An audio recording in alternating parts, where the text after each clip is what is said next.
You're listening to The Corbett Report.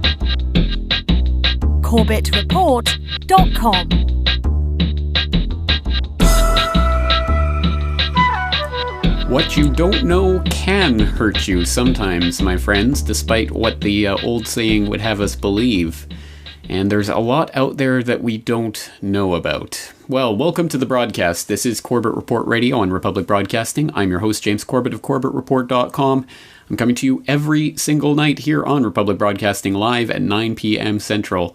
So you can listen live on the republicbroadcasting.org streams. And of course, you can always go to CorbettReport.com for the radio archives and the documentation, the show notes, all of that goodness is there at CorbettReport.com. Tonight we are going to be talking about the things that we don't know a lot about because it is being deliberately hidden from us. And there's a lot of problems with that on a lot of different levels, as you can well imagine. So let's start examining the subject that we broached last week here on the broadcast, and which has garnered quite a bit of attention, and that is the subject of weather modification, geoengineering, chemtrailing, and the manipulation of our environment for financial gain, as our guest Peter Kirby was highlighting last week, and for other reasons as well, as we're going to get into here on the program tonight. So this is Friday night here on Corbett Report Radio. That means we have a Friday night highlight routine where we dip into the archives of CorbettReport.com for some of the previous interviews and videos and other goodies that you might have missed the first time around. And tonight we're going to pull together a few different interviews that I've done on the subject of weather manipulation, geoengineering, chemtrailing, etc. Starting off with a very interesting conversation I had the honor to conduct almost 2 years ago now with a couple of people who are well-versed in these matters, G. Edward Griffin and Michael Murphy. And Michael Murphy, of course, is the filmmaker behind What in the World Are They Spraying and Why in the World Are They Spraying, both of which I will exhort you to go and check out online.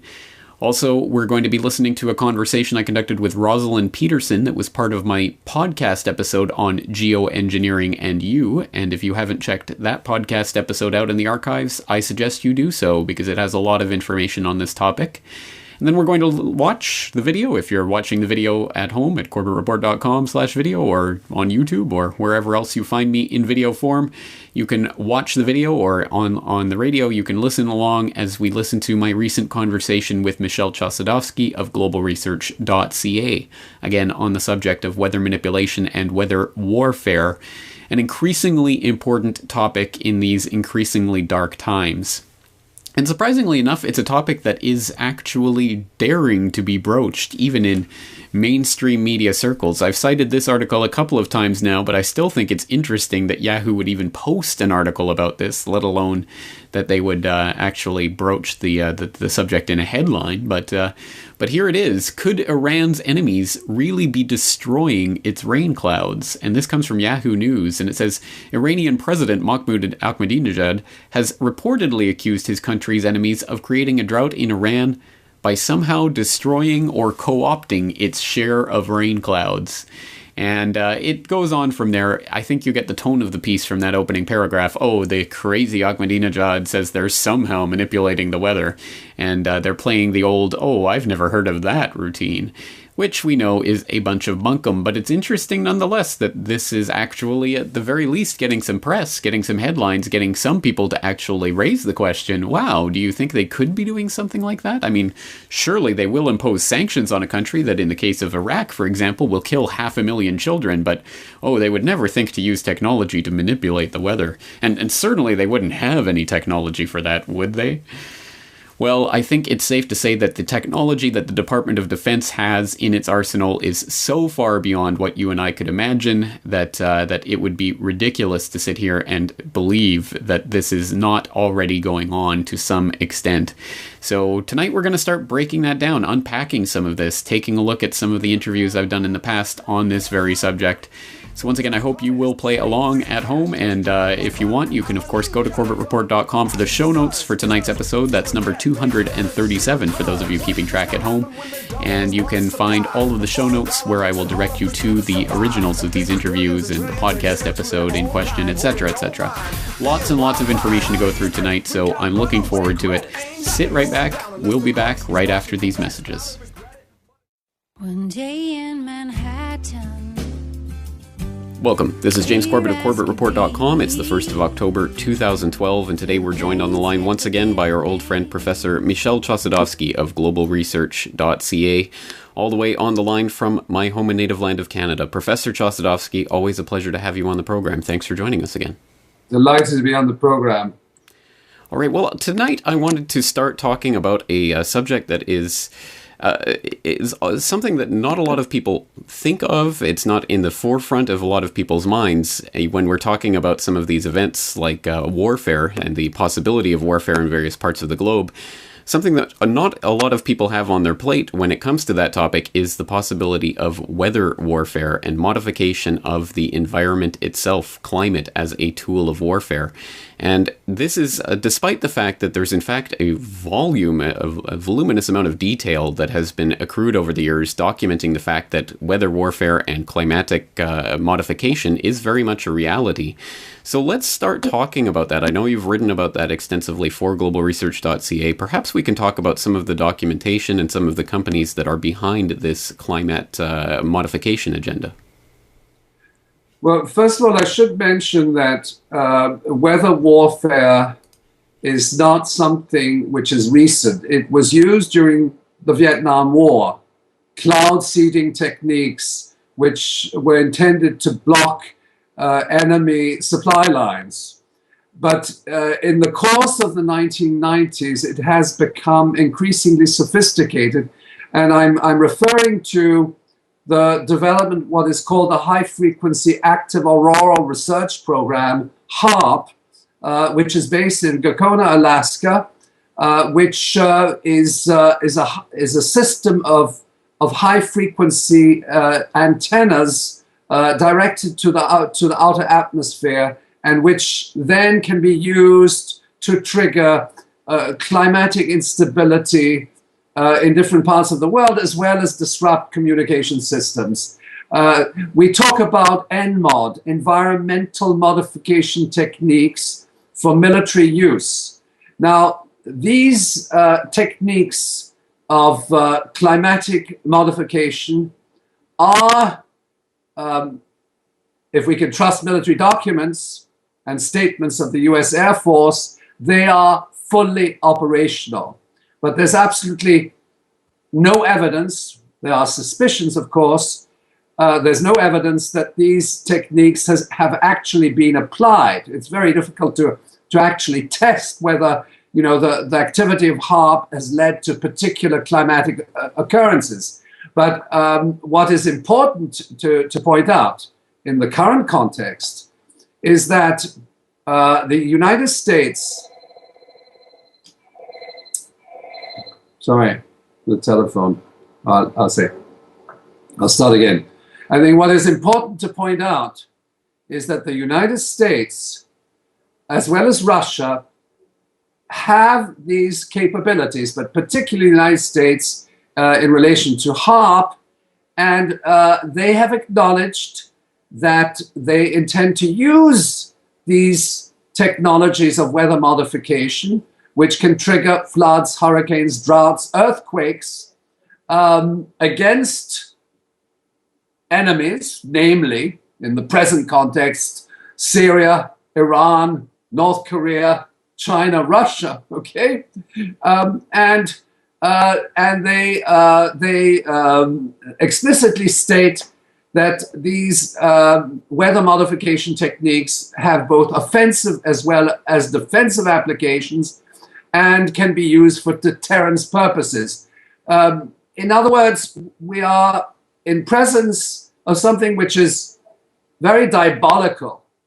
I consider this to be the ultimate weapon of mass destruction. Why? Because it can destroy the agricultural system. It can destabilize the national ecology, the environment. It can disrupt communications networks. It can destabilize an entire national economy. And in the present context of asymmetrical warfare and the use of non-conventional weapon systems, which has been proposed, in fact, by the U.S. Administration, I would suspect that weather warfare is part of the agenda. Nobody talks about it. Unfortunately, scientists are absolutely mute on the subject. The meteorologists, I'll say that again, scientists are mute on the subject. It is not part of the debate on climate change, although it is acknowledged that these techniques do disrupt climate. And ultimately, the scientific debate on owning the weather for military use. I'm using the terms of the U.S. Air Force. Those are not my terms. The U.S. Air Force says we must own the weather. We must own the weather so that we can use the weather for military purposes against enemies of the United States and the Western world. So that is the background. Well, let's talk a little bit more about some of the documents that back this up and some of the technologies that are itself doing this. And in some of your writings, you go as far back as a U.S. mathematician, John von Neumann, who was writing about this as much as 70 years ago. So this is by no means a new concept and has been fleshed out in numerous documents, as you've been detailing. Why do you think it has been so much kept under wraps, and how are they able to maintain that level of secrecy over something that's been so out in the open for so long? Well, I think there are two elements behind this. First of all, it's the nature of the weapon system itself. It is something which is covert in its application, so that when the HAARP antennas go into full swing and trigger a particular geopolitical area of the world, okay, or a particular country, nobody knows about it. It's reported as a flood, a drought. Nobody knows about it. And it is very difficult for even for scientists to establish a link between the activity of the HAARP system of antennas on the one hand and a climatic occurrence at the other end of the world. There have been suspicions and there have been some very unusual patterns which have emerged. So it's the covert nature of this weapon system, and one assumes it is heavily integrated into covert operations and so on. It's not strictly a U.S. Air Force undertaking, and there's always the possibility of denials. Yes, we've been attacked by HAARP. Now, how do you prove it?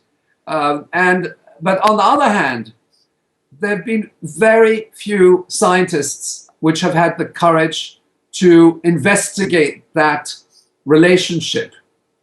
It's a very complex relationship, namely the activity of the antennas and climatic occurrences. And the reason, as I mentioned earlier, the reason is that the scientific community is in fact more or less kidnapped by the military-industrial complex. It does not want to voice any statements which could, of course, have far-reaching implications at the geopolitical level. I should mention that one of the most distinguished scientists, Rosalie Bertell, who recently passed away, she brought out this relationship, but in a very cautious way. So scientists are mum on the subject matter. Environmentalists do not, although they acknowledge the existence of climatic warfare, they have never inserted that into their discussion on global warming or climatic instability. And I should mention that in effect, there was a convention signed between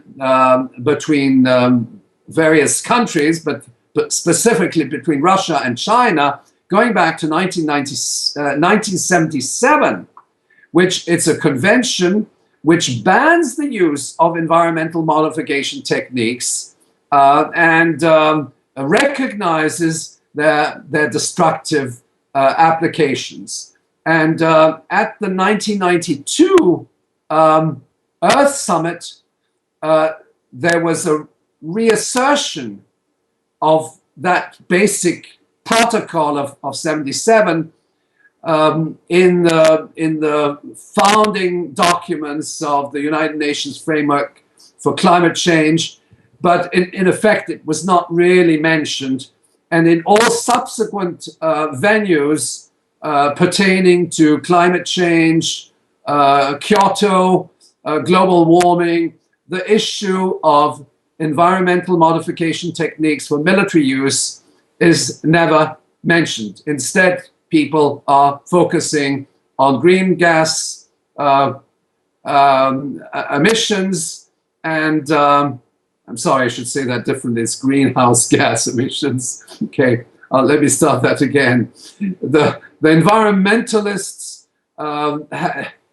acknowledge the existence of these military technologies, but they are more concerned with CO2 emissions and their impact on global warming, and consequently, the whole debate on climate change, in effect, is somewhat complicit of the military agenda.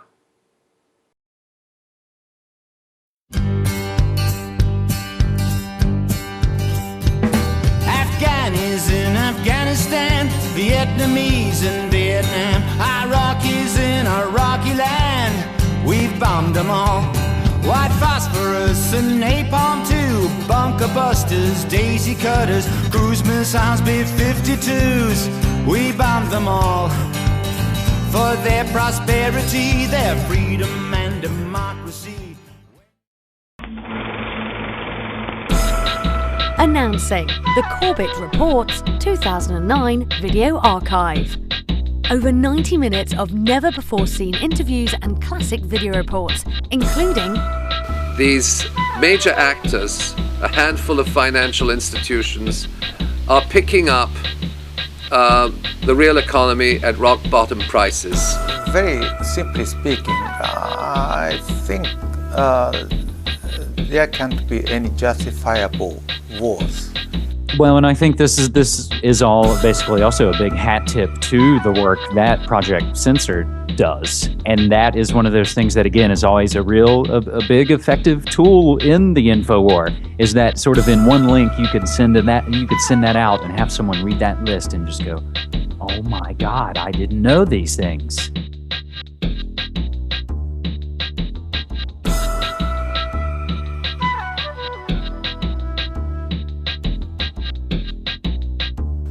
It's a simple decision to make, but one that we must make quickly before the argument can be spun away and environmentalism can go back to business as usual. And I didn't like what I saw from an emotional standpoint and from a scientific standpoint, from just the physics of watching the pulverization of these buildings. Well, they came out and said, look, this report is not to be used for policy. But then they set up the summary for policymakers. The absolute contradiction of that. I've always considered myself to be politically motivated and politically interested, but it wasn't something that I think defined my life in the way that it does now. The Corbett Report 2009 Video Archive. Available now on DVD. Buy your copy today at corbettreport.com.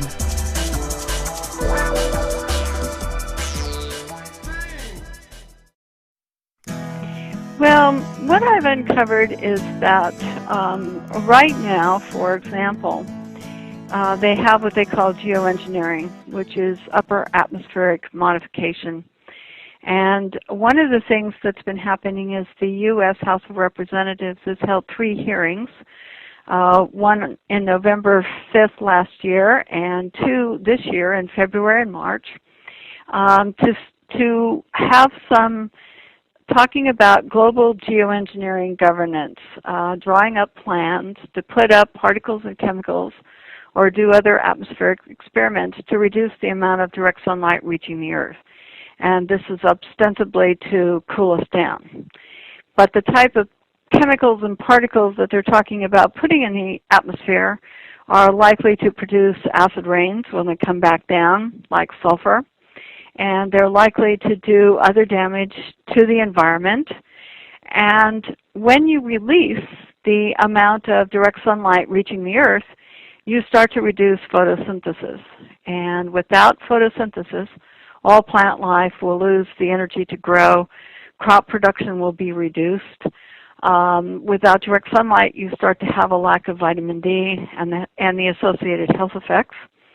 And so I began to be concerned that reducing the amount of direct sunlight reaching the earth might not be what we want to do, and that it may not cool us down. And that many of the scientists who were recommending this course of action said, well, we don't know what the consequences are, but we would like to do the testing anyway, so that we can be prepared in an emergency or such to put the chemicals up or whatever we need to do to keep us cooler, to combat global warming. And so I took exception to this because I found out through my research that one of the causes of global warming we could take care of by reducing our pollutants and some of the impacts of aviation, and we could do it very easily and without, in other words, having to resort to things that would harm the environment. So your research tends to indicate that the persistent jet contrails are along the lines of geoengineering in terms of global warming or preventing global warming. Yes. What I don't think that they're there to prevent global warming. Persistent jet contrails are actually causing global warming because the NASA studies and the Stanford studies and some others, and there's quite a number of them, all show that aviation causes global warming. It exacerbates it, and it also changes the climate. And it's responsible for 20% of the warming over Alaska and the Arctic. And they know that it's directly aviation produced. And what happens is when jets fly and they leave these contrails that persist, besides toxic jet fuel emissions, you have this man-made cloud that is produced. One man-made cloud can last for up to 20 hours. It can cover 4,000 kilometers with either man-made clouds or white haze of some kind. And what it does when it produces these man-made clouds, the combustion process releases water vapor into the atmosphere. Water vapor is a greenhouse gas. So therefore, when you see these man-made clouds that change our climate, they're also exacerbating global warming. And one of the things that we could do is to stop the jets from flying at heights that produce these man-made clouds. So there are things that we can do almost immediately which would start to reduce the problem. The other thing about man-made clouds, according to NASA studies, is that they're a little different than natural clouds in that they hold in and trap more heat. And when they hold in and they trap more heat, they're more humid, you get this heat trap that traps all of the other pollutants, greenhouse gases and other pollutants. So you actually keep the heat from escaping, both during the night and the day. And in trapping the heat, you warm the earth up. And you concentrate these other pollutants as well. So part of the thing about geoengineering is that we already have this geoengineering experiment, and whenever you see these jets producing the man-made clouds, we're already geoengineering the atmosphere. And so one of the things we should be doing, instead of adding more particles and chemicals to that toxic mix that we already have, we should be finding ways to have the jets run cleaner. We should have them fly at heights where they don't leave trails that persist. And we should start to move in that direction very quickly. All right, so what can you tell us about the composition of these trails from your research? Persistent jet contrails from my research are composed of highly toxic jet fuel emissions, which cause agricultural damage, human health problems like asthma. The EPA reports on subsonic jet fuel emissions is quite clear that there's carcinogens in them, that jet fuel is probably, I would judge from their reports, much more toxic than automobile exhaust, and that they release soot and other particles. So the plume, even though it looks light, is loaded with jet fuel emissions that are highly polluting. The second thing is that when you see that trail, the combustion process of a jet engine releases water vapor.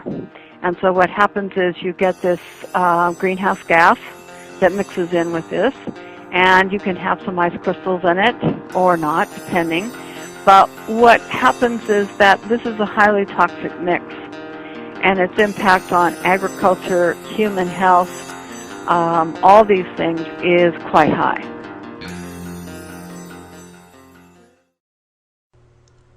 This is James Corbett of CorbettReport.com, and it is the 27th of July here in Japan.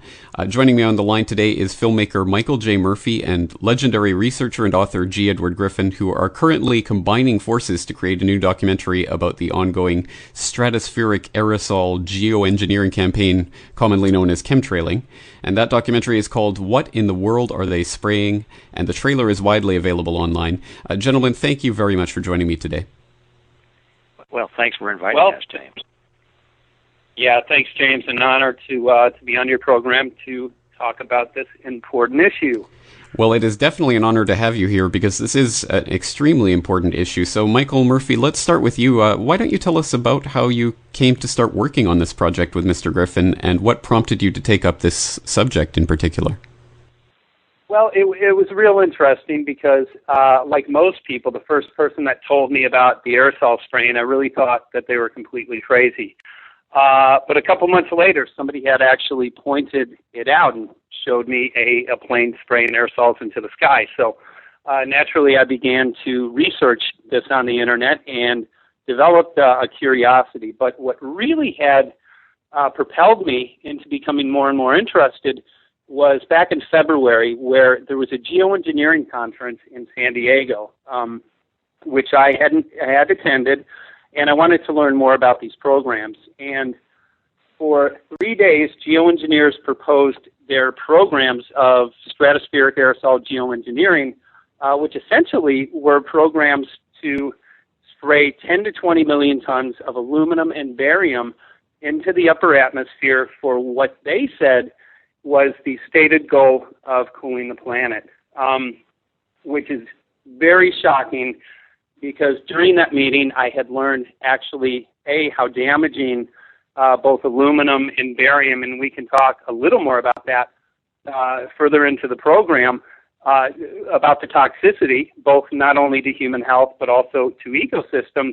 I also met several people who have been doing rain, soil, and water tests, which revealed just that, massive amounts of aluminum and barium all around the world. Of course, when I was there, I had asked the geoengineers about the current deployment of these programs, and they emphatically denied it. However, during that time, I met many people who told me that they had a mountain of evidence that not only suggests that these programs are ongoing, but also destroying ecosystems and human health literally around the globe. So I developed just a great concern because of what I had learned there, and I had written some articles and began to film, and that's when we hooked up with Mr. Griffin. We actually went over to his house to interview him on a different subject. And I said, Ed, can I talk to you about an issue commonly called chemtrails? And he said, I'm interested in that subject. So we started talking, and I kind of shared with him what we had found, which was very shocking. And he said, this is not good. He said, I'd like to get involved with this project if I could. And that's pretty much how we came together. So what prompted you to go to Mr. Griffin in the first place? Well, it was not on the issue of geoengineering. We were just doing some interviews for a different project. So we obviously had seen a lot of his work, not only on many of the different documentaries, but also his deep intellectual work on books such as The Creature from Jekyll Island. So it was an honor to come out and to interview him about some of those issues. So it was really, just the respect that we had for both he and his work that prompted us to go out there. Well, I can certainly understand that. Obviously, G. Edward Griffin brings a lot of respect with him from a lot of people who do know his other work on things like the Federal Reserve. So Mr. Griffin, what really was your interest in the chemtrailing issue, and how long have you been exploring this?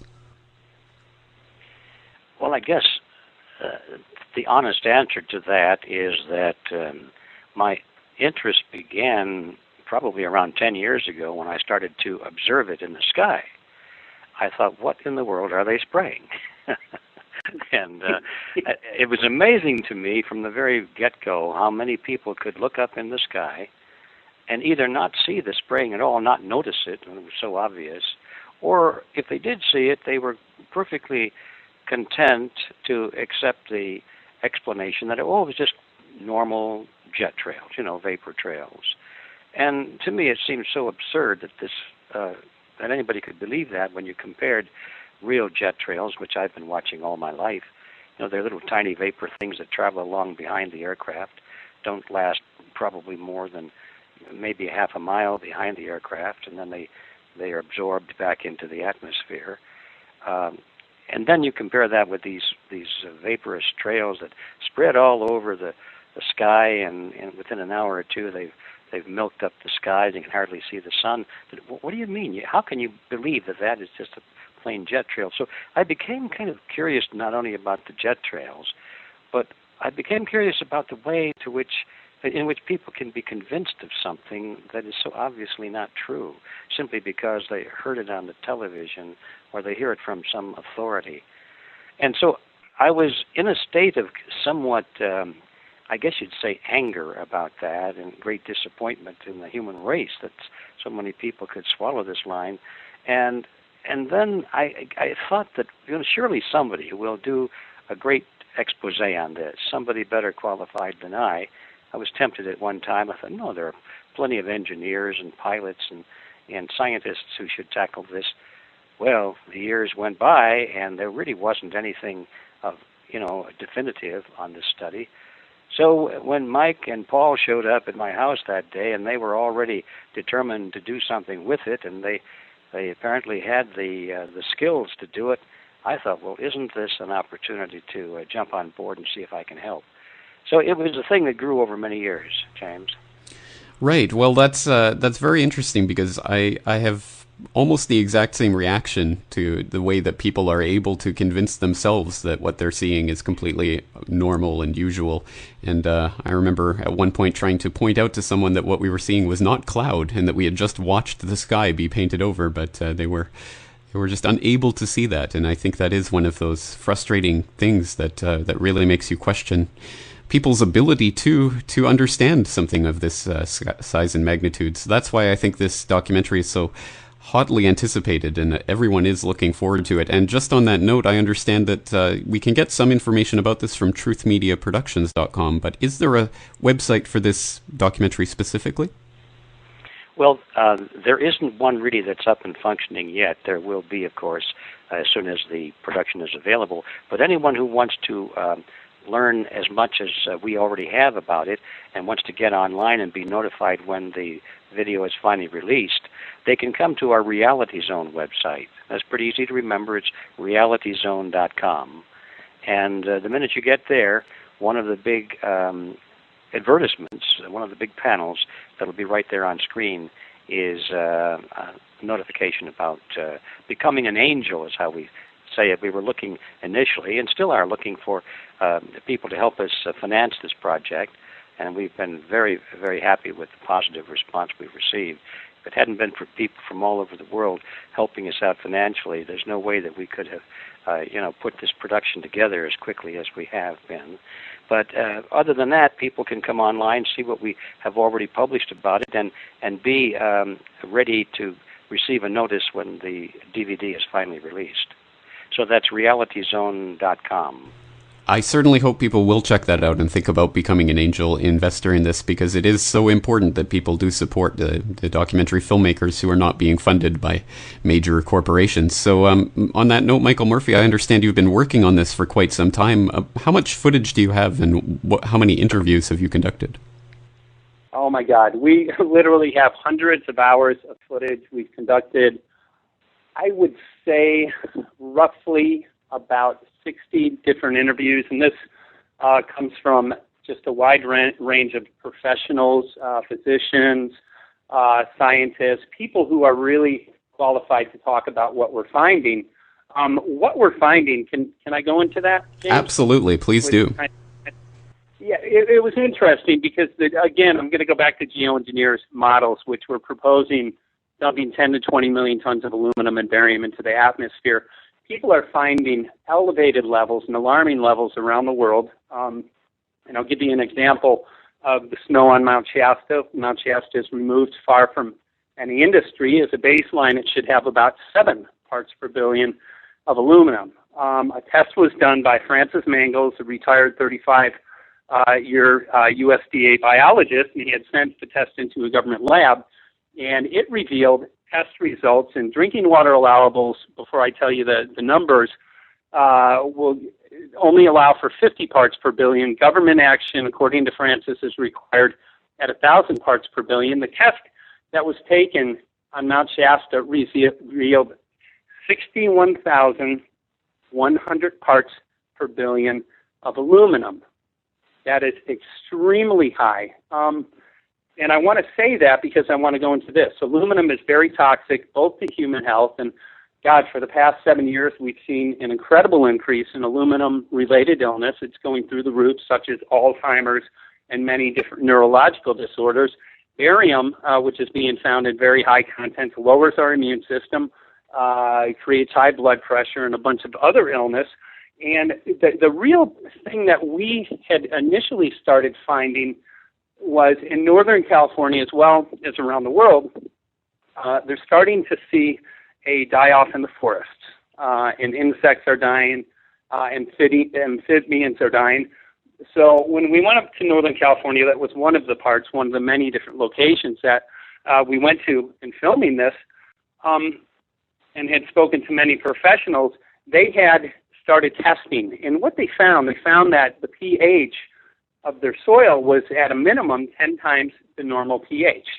So they began asking questions, why is the pH changing? And what they found was massive amounts of free-form aluminum. Free-form aluminum, when it falls into soil, will increase the pH. Now, in most soils, it will increase the pH. A lot of plant life and a lot of forests require an acidic soil to grow. So they believe, without a shadow of doubt, because it's what they're finding in the rain, and there is a correlation between when trails are present and when they're not. When they're not, these levels seem to come down a little bit, that this is the cause of the mass die-off that they're seeing. And with that being said, we can talk a little more, perhaps later, about the aluminum-resistant seed that's the patent is owned by the USDA, and that's very scary in itself. In fact, that was exactly what I was going to bring up with you. Of course, we saw Monsanto very recently talking about adding aluminum resistance genes to certain subsistence crops, and it is extremely interesting that that comes along just as aluminum levels are exploding in soils. Yes, yeah, it's really... One could get pretty suspicious about that, but of course that's not conclusive. I think the research that Michael and Paul have done shows that there are parts of the world where the soil is naturally rich in aluminum, and it's considered to be low yield or low productive soil.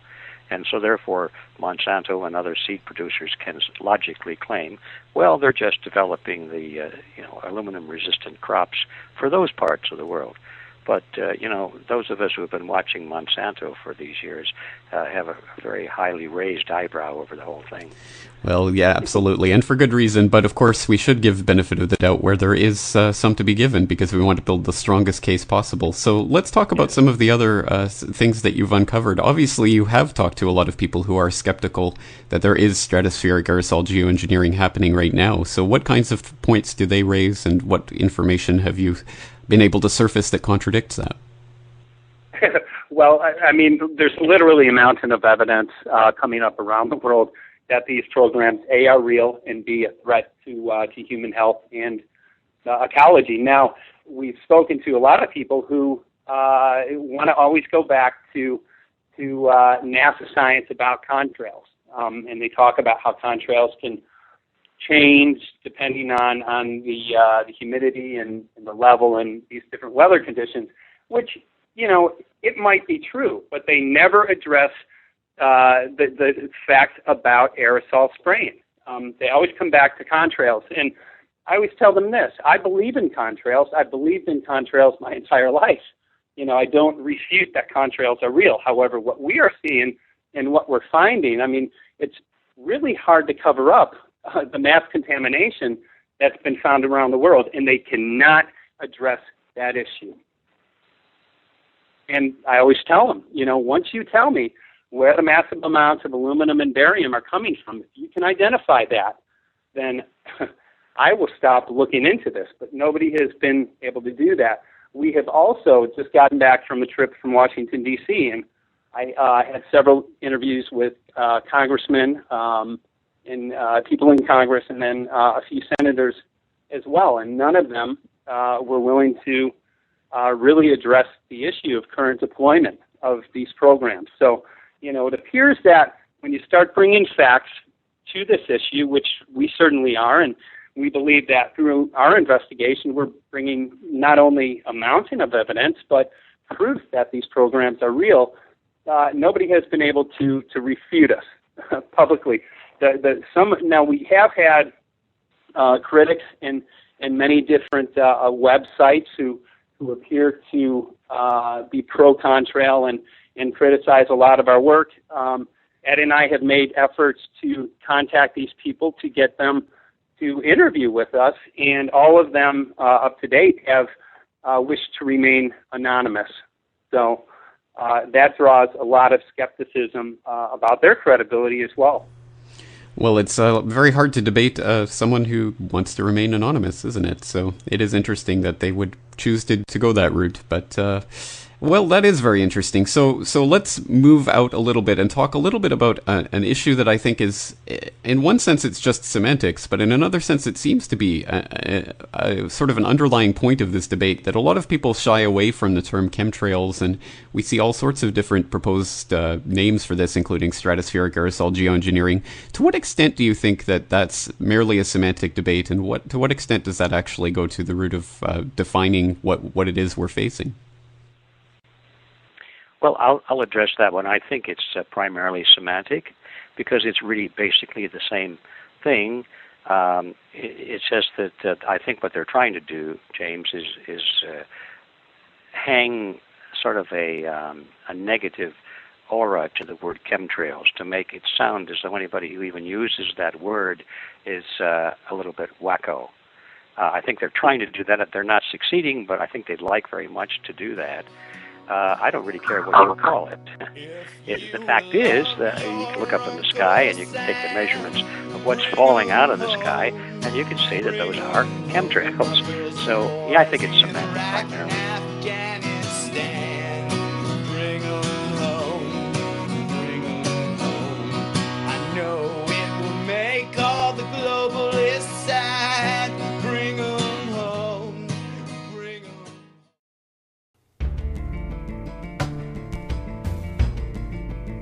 All right, friends, welcome back. Welcome back to Corbett Report Radio. Once again, this is your host, James Corbett of CorbettReport.com.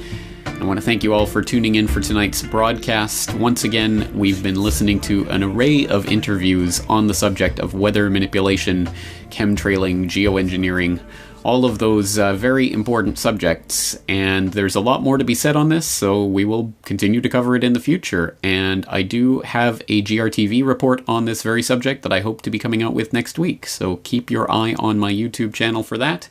Speaking of YouTube, welcome to the broadcast to all the YouTube lemmings out there who have never ventured off of YouTube to see what else it is that I'm doing.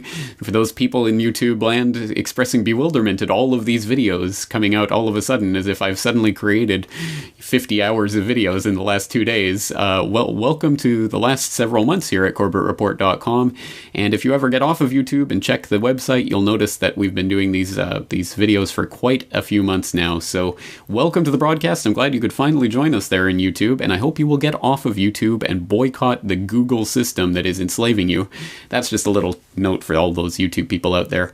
And on the other note, of course, once again, I would just like to thank all of you out there for your support in all the various ways that it comes in, including all the tips and links and show notes and all of the things that you send in via the email contact form at corbettreport.com/contact.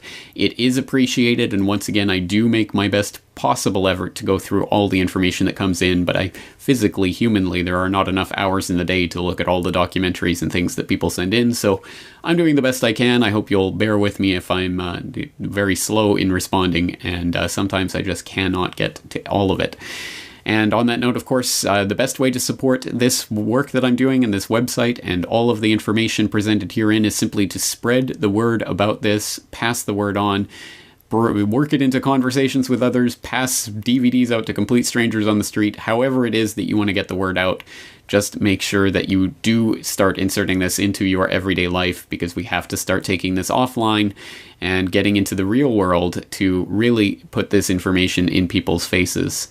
And once again, the best way that you can help support and make sure that this media continues to come to you is to buy some of my DVDs. For example, the Data DVD, Volume 1 and 2, the 2009 and 2010 video archives, the Last Word DVD, all of which are available for sale at corbettreport.com/support. And there you can also find details of my International Forecaster newsletter editorial, which goes into my Corbett Report subscriber newsletter. So once a week, every Saturday, the Corbett Report subscriber goes out, and it contains my editorial, it contains recommended reading and viewing, it contains discounts on DVD purchases through the website, and once a month there is a subscriber-only video. So lots of information coming out that way, and I hope the subscribers are taking advantage of this. I think there's a lot of information in there as well, so I hope everyone is getting something out of that.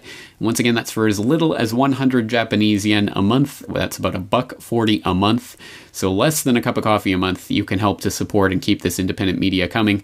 And of course, if you want to, there's options for donating more.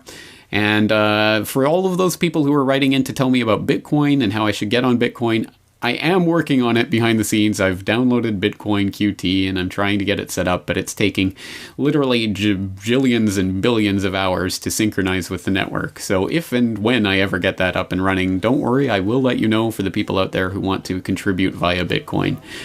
All right, I think that's it for now, but once again, we are going to be back next week with an all-new week full of information, interviews, guests, and opinions here on Corbett Report Radio on republicbroadcasting.org.